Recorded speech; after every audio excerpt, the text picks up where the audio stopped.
누구든지 자신의 인생을 새롭게 시작할 수 있는 좋은 기회를 가질 수 있다고 합니다. 그런데 기회의 때에 우리가 과거를 끊어내고 새로운 미래로 나아갈 수 있는지에 대한 문제는 철저히 개인의 선택에 따릅니다. 누가 해주는 것이 아니라는 거예요. 하나님께서는 우리에게 자유의지를 주셨어요. 그래서 선택은 우리가 하는 것입니다. 저와 여러분에게 여러 가지 기회가 있는데 주어지는데 그 중에 인생의 최고의 기회는 주를 만나는 그 기회입니다. 주님을 만나는 기회예요. 이 기회가 주어진 것을 놓치지 마시기 바랍니다. 주를 만난다는 것은 하늘로부터 우리가 새롭게 재창조된 모습으로 변화되게 됩니다. 주님이 왜요? 주님이 내 안에 들어오셔서 내 안에서 활동하시기 때문에 이전의 삶과는 전혀 다른 이전의 삶, 예수님이 내 안에 계시지 않았을 때의 삶하고는 전혀 다른 새롭게 시작하는 삶. 그것은 어떻게 보면 우리의 애굽의 종되었던 그런 비참한 삶에서 이제 출애굽하면서 하나님의 자녀로서 살아가는 그 자유한 삶으로, 해방된 삶으로, 그리고 하나님의 그 주권을 가진 자로 살아가기 때문에 우리가 주를 만나는 기회를 결코 그 때를 놓치면 안 되겠습니다. 주님을 만나는 기회로 말미암아 구원의 노래를 부르고 또 주 안에서 그 기쁨, 주님이 주시는 희락을 온전히 누리며 이 땅에서 살아가는 그런 복된 삶을 되시기를 축복합니다. 자, 우리 1절과 2절, 오늘의 본문 1절, 2절, 오늘 우리는 시편 기자의 고백을 듣고 있습니다. 1절과 2절 말씀 읽어주세요. 자, 눈을 뜨고 읽어주세요. 허물의 사함을 받고 자신의 죄가 가려진 자는 복이 있도다. 마음에 간사함이 없고 여호와께 정죄당하지 않는 자는 복이 있도다. 네, 말씀을 꼭꼭 씹으면서 말씀이 실제 나의 용삼 깨끗하여지고 가려지고 이런 것을 상상하면서 말씀을 묵상하시니까 너무 좋습니다. 네, 자, 이렇게 마지막 1절과 2절에 복이 있도다, 복이 있도다 얘기하고 있는데 여러분은 언제 복이 있다 이런 말 사용하십니까? 세상에서 세상 형통할 때, 형통. 네, 형통. 만사 형통. 우리가 네. 성경과는 보다는 세상 풍조에서 복이라는 이런 것이라고 말하죠. 잎사귀가 마르지 않니 이런. 네, 그건 성경에서 하는 이야기고 세상에서 오복이 대부분 형통의 복. 그러니까 장수하는 거, 모든 일에 형통하리로다. 네, 또 자손이 이제 더 번성하는 거, 뭐 재물이 생기는 거, 약간씩 그 시대마다 그 오복의 개념이 좀 변형해서 정의를 했다고 해요. 세상에서 말하는 복이 이러한데 그렇다면 성경에서 말하는 복은 무엇일까요? 물론 장수하고 건강, 자손, 재물 등등도 구약의 그런 형통의 복에 대해서 많이 설명하고 있는데 그 근원은 바로 하나님이라 그렇게 성경은 이야기하고 있습니다. 그래서 시편 1장 1절 말씀에 복 있는 사람은 오직 여호와의 율법을 즐거워하며 주야로 묵상하는 자다 이렇게 말씀을 하시죠. 말씀이신 하나님, 그 하나님을 즐거워하는 사람이 복 있는 사람이에요. 그 하나님의 말씀이신 하나님을 즐거워하는 사람이 바로 결과물로 장수하게 되고 건강하게 되고 또 자손이 번성하며 재물이 풍족한 삶을 풍요한 삶을 살게 되는 것이죠. 그 근원은 복의 근원은 하나님이십니다. 그래서 우리가 오늘 찬송할 때도 복의 근원 강림하사 복의 근원 대신 하나님의 강림 성령 성부 성자 성령의 강림하심에 대해서 노래하는 것입니다. 하나님의 말씀을 즐거워하는 사람은요 가장 먼저 어떤 일이 일어나게 되는가 인생에 좋은 예수님을 만날 그 기회 때 어떤 일이 일어나는가 한번 보려고 하는데 에베소서 5장 26절에는 이런 말씀이 있어요. 이는 곧 물로 씻어 말씀으로 깨끗하게 하사 거룩하게 하시고 그러니까 그 용서를 깨끗함을 받고 용서함을 죄의 용서함을 받는 가려진 사람들은 말씀으로 깨끗함을 받은 사람들이다 라는 것이죠. 우리가 방금 읽었던 그 허물의 사함을 받고 죄가 가려진 자 이렇게 이야기를 했는데 우리의 죄와 우리의 허물은 무엇일까요? 딱 먼저 떠오르는 한 가지가 있을 거예요. 대부분 행위로 내가 무슨 죄를 지었지? 그때 그거. 예를 들면 살인을 하거나 거짓말하거나 간음한 거 등등 기타 생각나는 것이 있을 텐데요.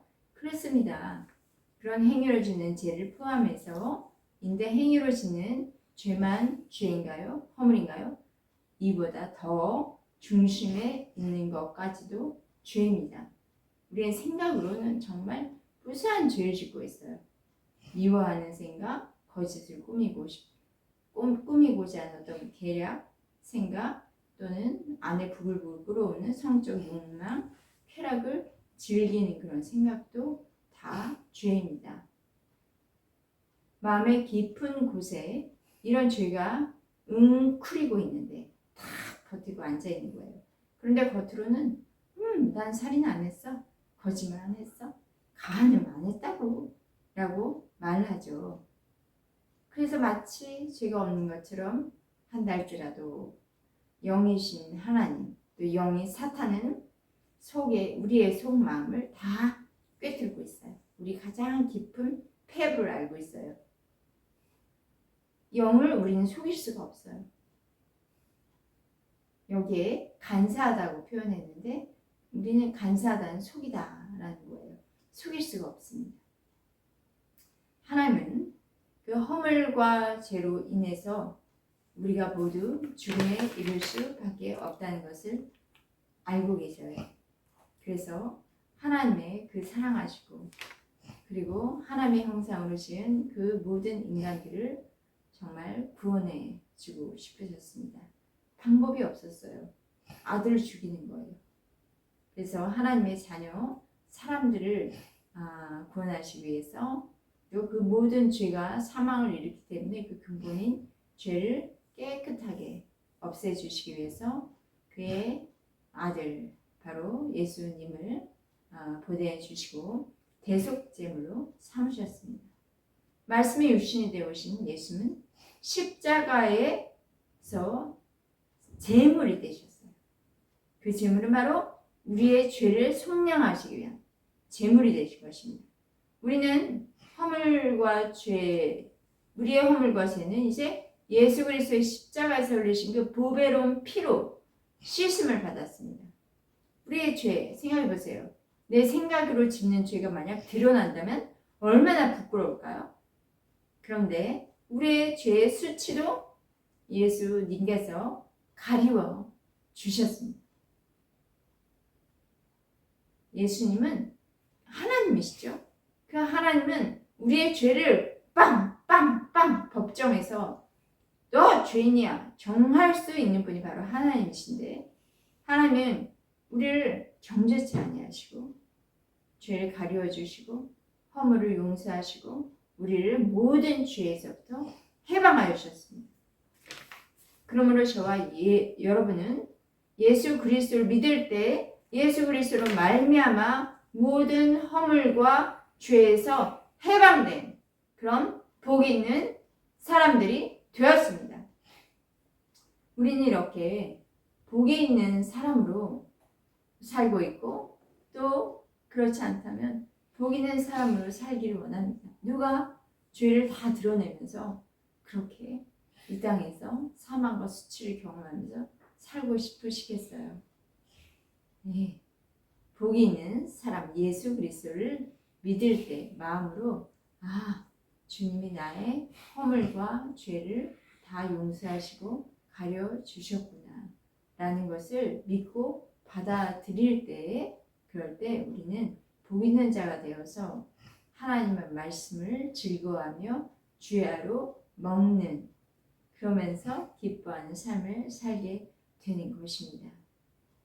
말씀이신 하나님으로 인해서 복을 누리는 삶을 사는 저와 여러분 되시기를 주의 이름으로 축복합니다. 자, 그런데 하나님의 복에 대해서 조금 더 이야기해 볼까요? 그냥 믿기만 하면 하나님의 복을 누리는가? 3절과 4절 읽어주십시오.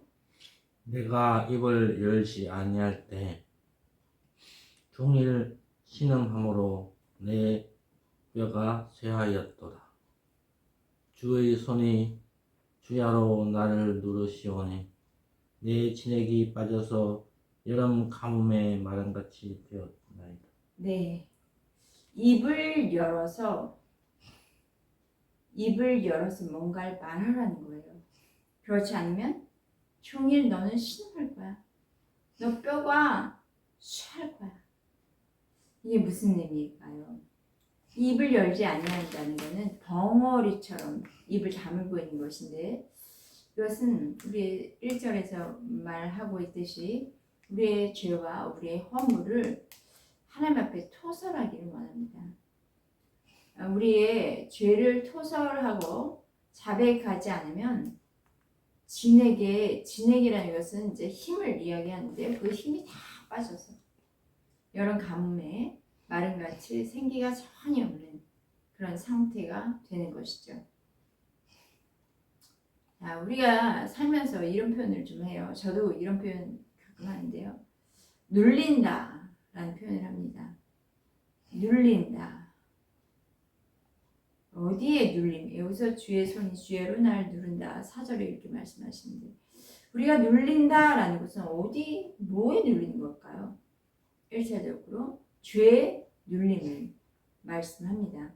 이 죄의 눌림은요, 자기 자신이 해결되지 않는 죄의 눌림이기도 하고 또는 나와 관계된 사람의 죄에 내가 눌려지는 것이기도 합니다.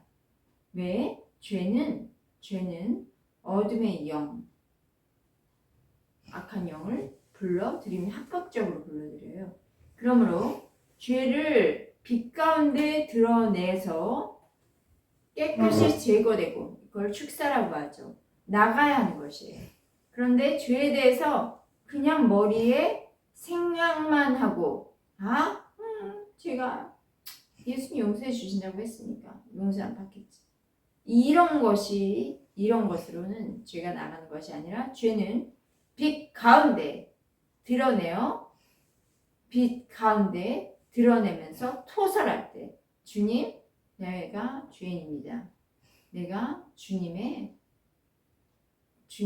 하나님의 형상으로 만들어진 내가 하나님의 형상과 전혀 거슬리는 하나님의 뜻과 거슬려지는 그런 죄를 지었습니다. 주님, 회개의 영을 부어주시고 나를 용서하소서. 나를 예수님의 십자가에 못 박습니다. 이렇게 분명하게 도박도박 내 죄를 빛 가운데 토설하는 것입니다. 그러할 때 빛이 어둠을 내어 쫓는 거예요. 요한일서 1장 7절 말씀이 있습니다. 그가 빛 가운데 계신 것 같이 우리도 빛 가운데 행하면 우리가 서로 사귐이 있고 그 아들 예수의 피가 우리를 모든 죄에서 깨끗하게 하실 것이다.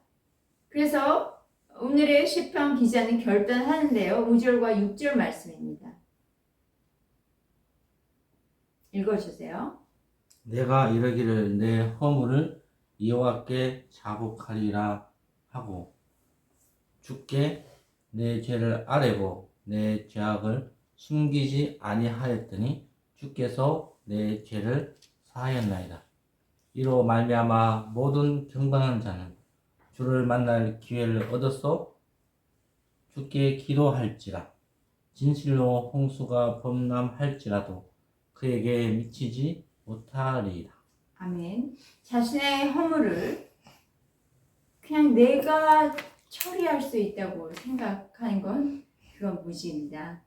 허물이 자신을 눌러서 그냥 그 가뭄에 마른같이 된 그런 상태가 된 자신을 인정해야 돼요.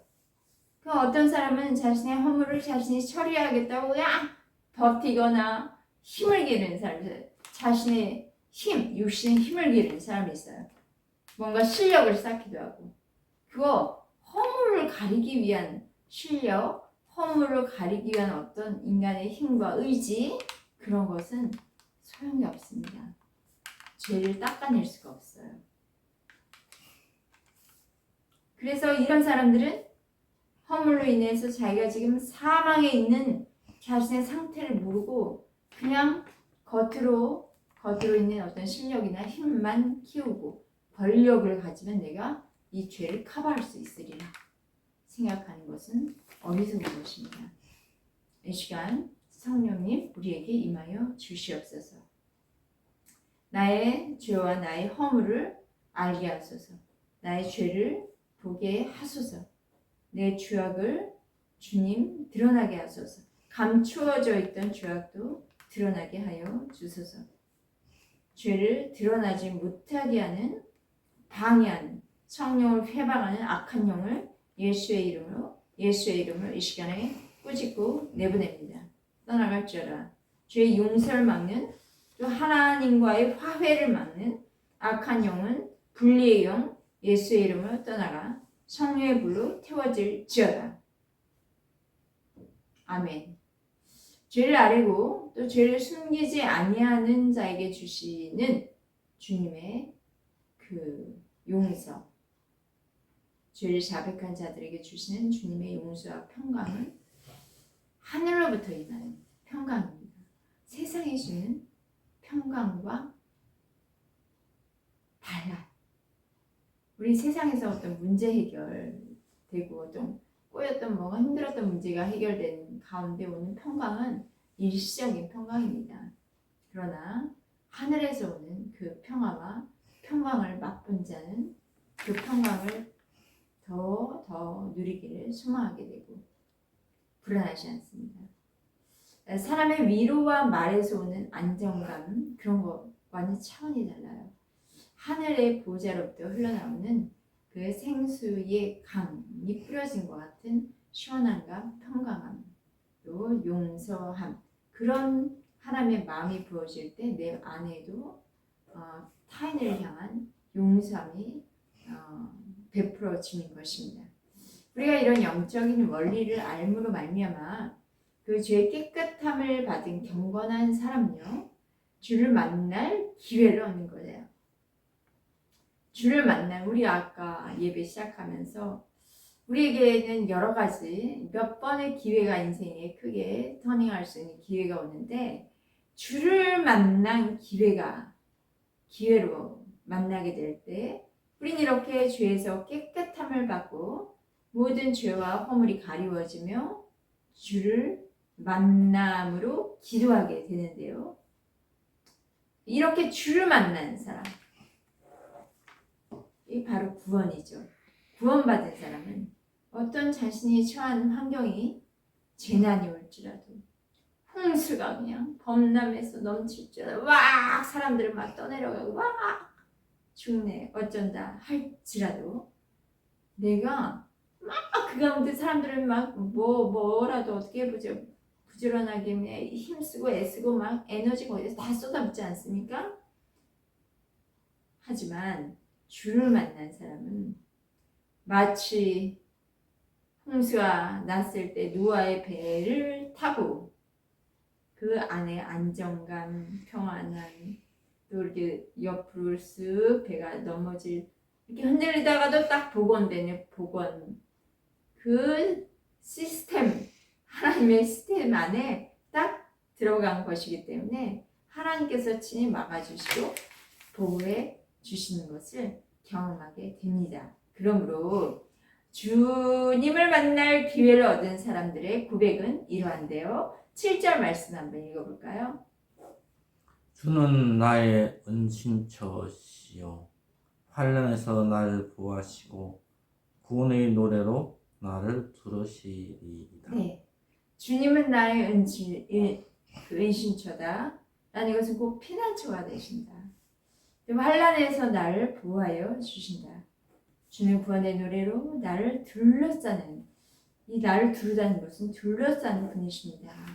그런 평강의 노래가 우리 입술에서 나오는 것입니다. 이 고백이 바로 주를 만난 저와 여러분의 고백인 줄 믿습니다. 지금 현재도 이 땅에 있는 전쟁과 지진으로 인해서 피할 곳이 없어서 유리하며 방황하며 으악 소리를 내며 고통하는 사람들이 있습니다. 이것이 또 먼 나라, 저 먼 지역의 일만이 아니라 우리가 사는 이 환경에서도 우리 주변에도 또는 뭐 나에게도 그런 일이 있어요. 보호받지 못했고 그리고 방치되어지는 그런 사람이기도 했었고 또 그런 사람들이 있습니다. 또는 내가 질병에서 또 가난해서 또는 뭐 심리적인 어떤 위협에서 구해주는 곳이 없어서 내 영과 혼과 내 생각과 내 몸이 유리하고 방황을 하죠. 자, 예수 그리스도를 만나십시오. 답은 예수 그리스도에 있어요. 뭐 이걸 어떻게 하지? 어떻게 누굴 만나야 되지? 그런 것이 아니라 나의 은신처 되시며 환난에서 나를 보호해 주시는 예수 그리스도 만나십시오. 예수를 만나는 사람들은 그 보호자가 되시는 주님을 깊이 경험하고 노래할 것입니다. 보호하고 지키시는 그분의 날개 아래 거하시는 자신을 발견하고 주님을 찬양할 것입니다. 8절과 9절 말씀 한번 읽어주시겠습니다. 내가 내 길을 가르쳐 보이고 너를 주목하여 훈계하려다. 너희는 무지한 말이나 노새같이 되지 말지어다. 그 끝들은 제갈과 굴레로 단속하지 아니하면 너희에게 가까이 가지 아니하려다. 날 만나신 주님, 나의 피난처시요 나의 구년이 되시는 주님, 거기가 끝이 아니에요. 우리 앞길을 열어주셔서 보여주십니다. 가르쳐 보여주세요. 그리고 우리를 주목하여 보시며 이젠 주님의 주목의 대상이 된 거예요. 훈계로, 겉면으로, 말씀으로 깨닫게 해 주십니다. 자, 앞길이 막막하신가요? 어디로 어떻게 가야 할지, 무엇을 해야 할지 막연하신가요? 그래서 여러 정보들을 찾아다니시나요? 때로는 점집이나 타로점 같은 걸 보고 계시나요? 나를 가장 잘 아시고 나의 보호자가 되시는 전능하신 구원의 하나님을 찾고 만나시기 바랍니다. 주님은 당신의 나침판이 되어주십니다. 가장 좋은 길로, 가장 좋은 방법으로 지도해 주실 것입니다. 자, 무지한 말과 노새가 이 제갈과 굴레로 이제 끌고 가고 단속을 해야만 이끌어지거든요. 우리는 그런 그 무지한 말과 노새가 아니에요. 사람은 하나님의 인격을 가지고 하나님이 주시는 그 자유의지를 가진 사람들이기 때문에 그 채찍으로 억지로 끌려가는 그런 존재가 아니라 주의 사랑으로 주님을 인격적으로 만나고 친밀함으로 들어갈 때에 주님의 인도하심을 받을 수가 있습니다. 10절과 11절 읽어주세요. 악인에게는 많은 슬픔이 있으나 여호와를 신뢰하는 자에게는 인자하심이 두루시로다. 너희 의인들아 여호와를 기뻐하며 즐거워할지라. 마음이 정직한 너희들이 다 즐거이 외치지어다. 네. 여기에서 악인은 누구입니까? 악인은 우리가 앞절 1절에 보았듯이 허물이 용서를 받지 못했고 죄가 가려지지 못한 사람들입니다. 그런 사람에게는 슬픔이 있어요. 심판과 정죄에 대한 두려움이 있겠죠. 누구에게도 절대적인 사랑을 받지 못하는 그 외로움, 슬픔, 자기 연민이 있겠죠. 그리고 또 수치가 천하에 드러날까봐 자기를 가리면서 고독할 수밖에 없겠죠. 저는 어려서부터 심판과 정죄에 대한 두려움이 굉장히 컸어요. 어떻게 보면 그 정죄 때문에 예수님의 은혜의 자리로 헐레벌떡 나온 자이기도 합니다. 그 판단과 정죄, 비난의 대상이 되어지는 것이 너무 슬프고 힘들었습니다. 그 인자하심, 자비로우심을 경험하고 안정감을 누려야 할 그때에 두려움과 외로움이 굉장히 컸습니다. 저가 그랬듯이 여러분도 지금 그러하시다면 그 인자하신 주님의 은혜의 보좌 앞에 나오시기 바랍니다. 친밀하게 돌보신 주님은 당신을 늘 기다리고 있습니다. 내 과거의 잠재의 시기에 이런 기억들이 혹시 있습니까? 신뢰하지 못한 경험들. 신뢰하는 것은 자신을 대상에게 자기를 전적으로 맡기고 그러할 때 주어진 평강과 위안인데 우리 세상은 그렇게 신뢰감을 다 깨트리는 것 같아요. 세상 풍조는. 그냥 홀러서서 뭐든지 열심히 하고 훈련하고 그리고 제대로 살아라 이렇게 하죠. 신뢰라는 것에 대해서 가르치지 않는 것 같아요. 세상엔 저도 어릴 때 신뢰라는 걸 배워보지 못했어요. 왜냐하면 세상에는 신뢰할 것이 없어요. 솔직히 세상에 신뢰할 거 있습니까? 저기 자동차 한 대 샀어요. 너무 번듯하죠. 그 자동차 신뢰할 수 있어요? 얼마나 많은 교통사고가 납니까? 우리 이 집 신뢰할 수 있어요? 저기 보세요. 지진이 나서 다 무너졌잖아요. 영원한 것이 없습니다. 세상에는 신뢰할 것 없어요. 왜냐? 세상엔 전능한 것이 없기 때문입니다. 저와 여러분이 신뢰할 대상은 세상을 창조하시고 그 가운데 나를 창조하시고 나를 계획하셨고 또 이 하나님은 그 무소부재하신 분으로 그 공간과 시간을 뛰어넘으신 분이시고 우리와 함께 하시며 영으로 함께 하시며 영음은 구원으로 이끄시는 생명이십니다. 왜 생명이에요? 우리를 사랑하시고 생명 주시기 위해서 자기 아들을 아낌없이 대속물로 내어 주셨기 때문이죠. 하나님을 신뢰하는 것을 배우세요. 하나님을 신뢰하는 방법을 찾고 연습하고 배우세요. 하나님은 능히 그것을 기뻐하십니다. 그러면서 작은 것에서부터 경험해 나갈 때 하나님을 더욱 신뢰하게 돼요. 경험하면 우리 그렇죠. 어떤 사람의 신뢰할 만하다라는 것을 발견하게 되고 그 사람을 더 관심 갖고 더 친밀함을 갖게 되면 더 신뢰하게 될 수 있듯이 그런 주님을 신뢰하시면 주님의 인자하심과 자비하심을 더욱 경험하게 될 것입니다. 여호와를 신뢰함으로 인자함을 경험하는 자에게는요 삶의 평안과 기쁨이 있습니다. 저절로 즐거워요. 내가 힘쓰고 애써서 뭔가를 이룩하는 그런 기쁨이 아니라 하나님으로부터 풍요하신 하나님으로부터 채워지는 그 기쁨으로 그리고 그 하나님의 살아계신 나를 안위하고 계시고 돌보고 계신 그 하나님을 만남으로 더 즐거워하는 것입니다. 즐거워할지어다. 즐거이 외칠지어다. 어떤 환난이 와도 어떤 사람이 무슨 독한 말을 할지라도 우리는 기뻐할 수 있어요. 즐거워할 수 있어요. 왜요? 기쁨은 세상에서 오는 게 아니라 기쁨의 근원이신 하나님으로부터 오기 때문입니다. 하늘의 기쁨을 가진 저와 여러분들은 복된 사람들입니다. 세상을 이미 이기신 분들입니다.